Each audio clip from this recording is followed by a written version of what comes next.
Hi guys! Ngayong araw na gagawa na naman ako ng pandesal kasi walang pasok yung mga bata. Mga ingredients na gagamitin ko, ayan, warm milk, 1 egg, flour, and then 1/4 cup na white sugar, butter, and yeast.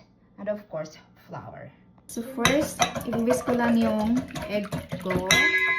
Tapos lagay ko yung warm milk. Pagsama-samahin muna natin yung mga liquid ingredients.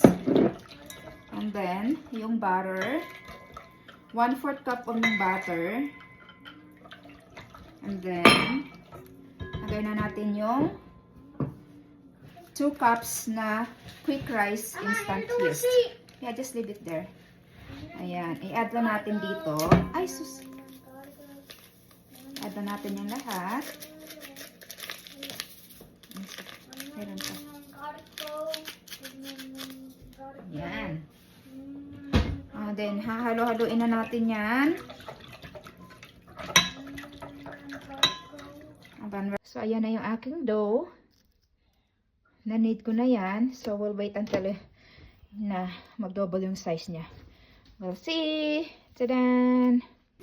So, kanina, natanggal ko na siya.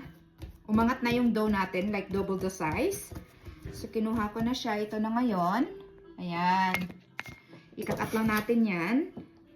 And then, we're going to form another circle. Ayan. Nahiwa-hiwa na natin siya. Tapos mag-form lang tayo ng another bilog-bilog. Another bilog-bilog na maganda. Para i-form natin ng bilog-bilog.